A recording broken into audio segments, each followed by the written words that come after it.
Hello po guys, tayo po ay magtuturok ng vitamins dito po sa ating tatlong baka, pati doon po kay Maurice na maliit.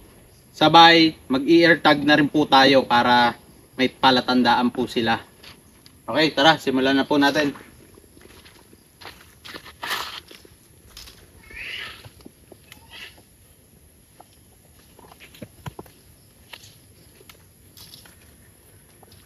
Ear tag po muna ang ilalagay natin sa kanila.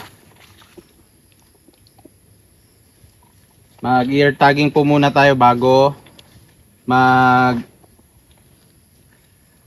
po tayo magturok ng vitamins. Unahin na po natin to. Ang anak ni Big Mama. Okay, hanapin lang po natin yung malambot na part.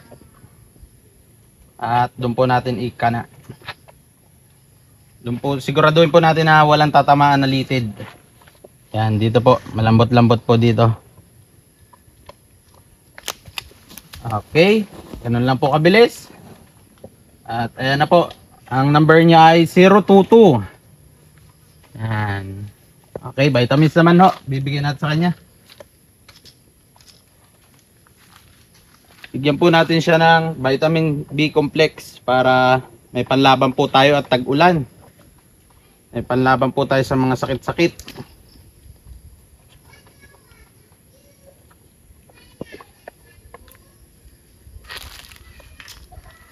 Okay.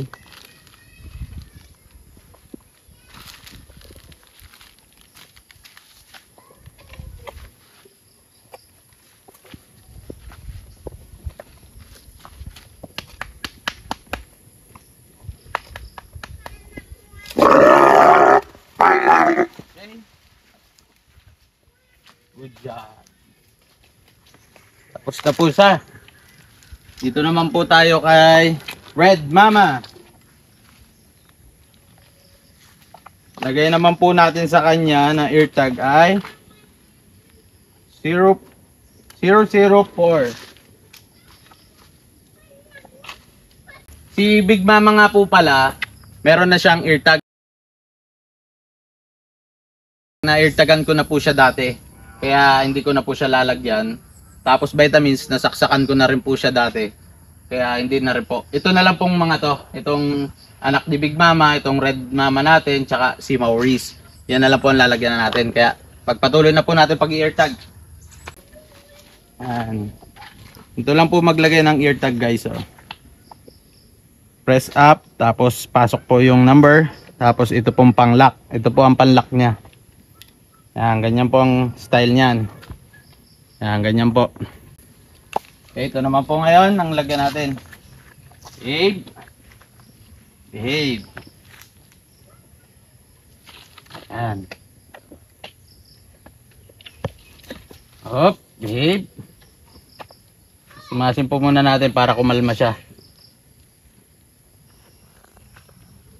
Tapos hanapin po natin yung paglalagyan. Hop. Nakakaramdam na po siya. Nakakaramdam.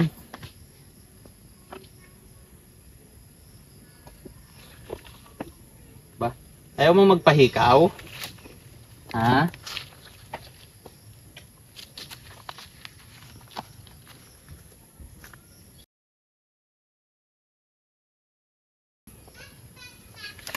Yun. Okay, tapos na po siya lagyan ng ear tag. Vitamins din po. Vitamins naman po ituturok natin sa kanya at nang may panlaban din po siya sa mga sakit at tag-ulan. At nagpapasuso rin po siya. Kaya saktong-sakto po sa kanya to. Vitamins. Bye. Loy, gitin mga dyan. Kali. Eh, umatras po siya, umatras. Dito po tayo sa kabila. Maganda-ganda po dito.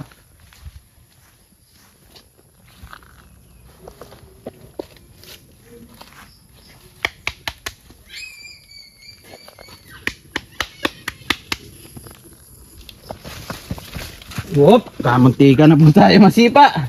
Okay na rin po siya.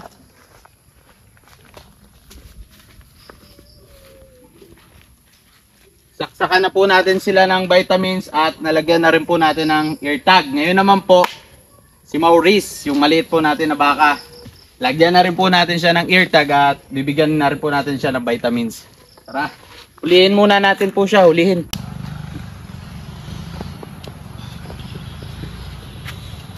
Ito po at pinaltan ko lang ng needle na maliit para pagturok po natin doon sa maliit natin na baka, hindi masyado siya masaktan. Kasi itong malaki, para lang po ito sa malalaking baka. At makakapal na po ang balat niyan at taba. Pero yung maliit po natin, maliit lang din po gagamitin natin sa kanya. Saksakan po natin siya ng B-complex.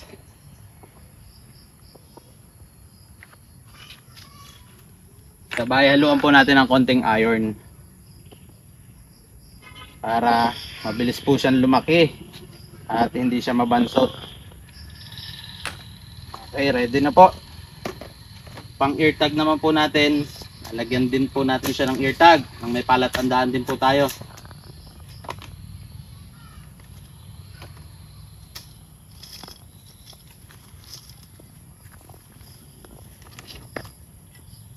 Okay, lalagay po natin sa kanya ay 005. 005.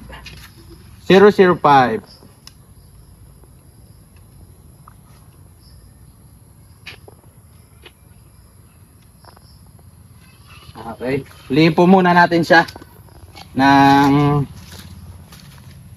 lalagyan po natin siya ng clear tag at maturukan.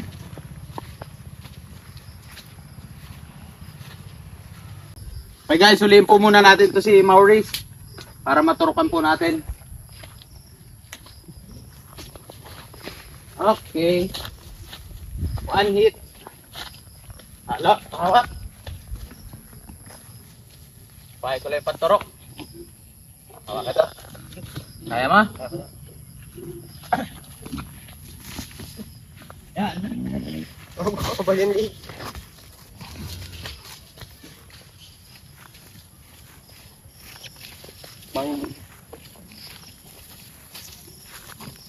Ito tayo sa kabila. At okay. Lalagyan ka lang tanda.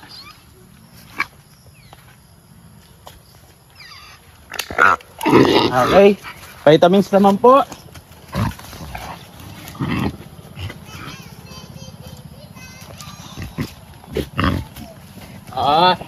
Great. Vitamins naman po para hindi siya mabansot. Okay, tapos na po. Bitaw. Okay. Tapos na po tayo dito sa ating mga baka. Tapos na po turukan si Maurice at yung tatlo po natin baka. Maraming po salamat.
Okay, magkakarga po muna tayo ng feeds sa baboyan.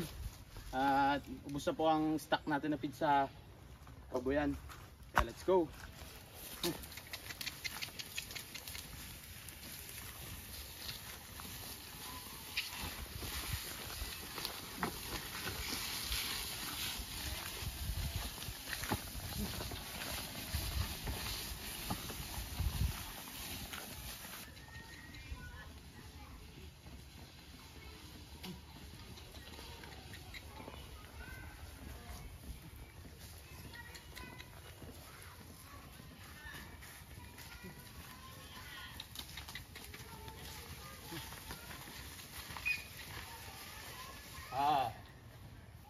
Hello, stay.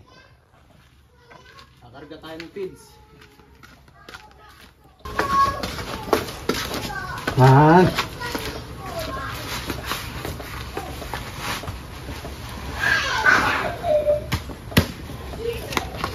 Okay.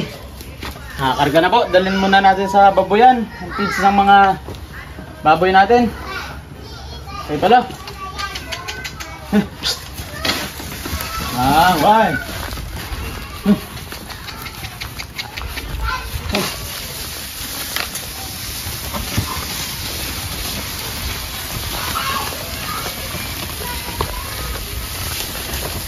Dahan-dahan.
Okay, may stock na po ulit tayo ng feeds dito sa baboyan. Ngayon naman po maglilipat na tayo ng mga biik. At malalaki na sila para dito. May sagabal sa kanilang kantong parawing pen. Dito sa luma nila kulungan. Ngayon, nilipat po natin sila sa kabila. Samahan niyo po ako. Pero bago po yon, dali ko po muna sa tubog si Palo para ma-cool down siya. Tsaka makapagligo-ligo. Siya nga po pala. May nakuha na tayong bagong supplier ng baboy. At nakapagbayad na po tayo kanina. Dadating po siya sa December 12. Abangan nyo po yan. Kaya tara, lipat na po natin si Palo.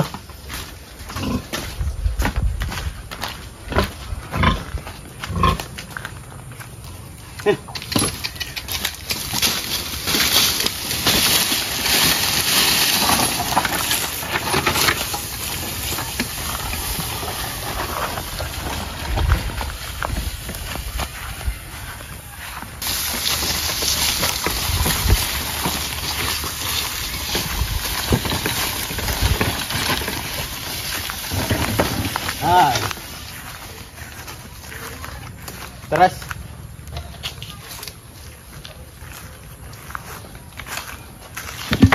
Dito na lang po muna natin ilagay yung kanyang paragos at dalhin na po natin siya sa lubluban.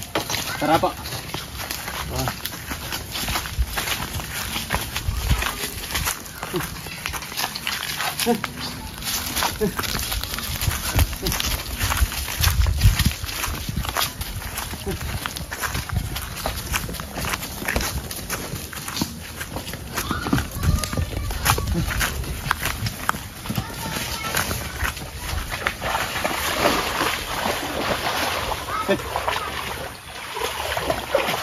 Ayan na po siya sa kanyang lubluban. Diyan po natin siya pinaglalangoy pag tuwing tanghali, pag lalot na pag mainit. Nakakatuwa naman po ngayon si Palo at natutulungan na niya ako ngayon sa mga gawain dito. Lalo na sa paghahakot, Ayan, dati po pinapasan-pasan ko lang yung mga feeds papunta simula bahay hanggang sa babuyan. Ngayon po hindi na at natutulungan na po tayo ni Palo. Good job, Palo. At ayan po guys, nandito naman po tayo sa ating piggery. Maglilipat naman po tayo ng biik sa kabilang kulungan at lumalaki na po sila. Tingnan nyo po at samahan nyo ako maglipat. Let's go!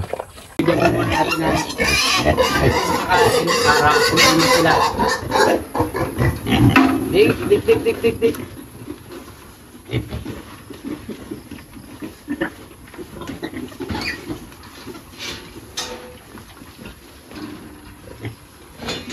Ayan po guys, binigyan po muna natin ng konting pakain para kumalma sila. Para mahuli po natin. Tapos, yung papasain natin para doon lang sila.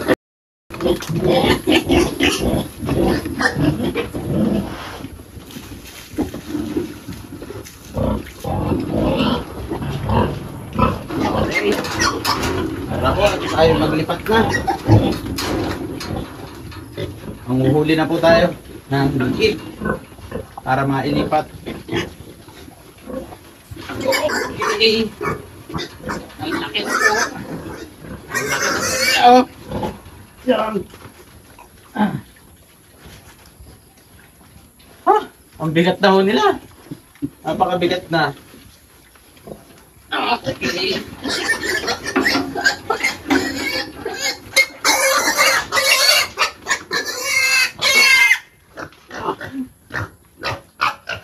Yan. Ang bigat na ho ng isa. Okay. 3 down. 4 more to go.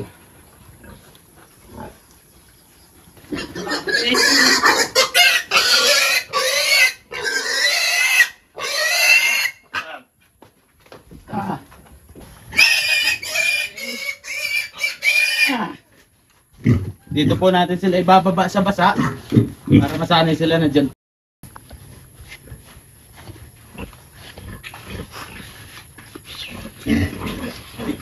Dik. Ayan po at umilap na yung na magpahuli.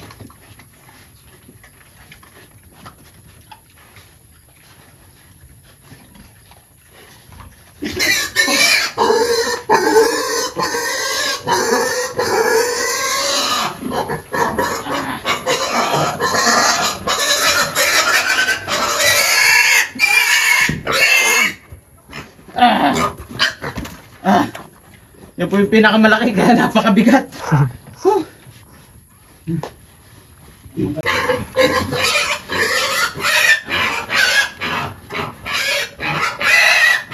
Yan. Ito na po ang last. Ang bibigat na po nila, nakakapagod. Ayan na po ang last. Ayan po yung pito natin na biik. Pantuwa po sila oh. Mamaya po natin papakainin yan. At bagong lipat. Mamaya pa po yan papakainin pag ganyan. Okay po. Hanggang dito na lang po ating video. Maraming salamat. Don't forget to like and subscribe. Bye!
Okay, luto na po ang ating tanghalian. Meron po tayong kanin at atay ng manok na sinamahan ng balon-balunan at liig.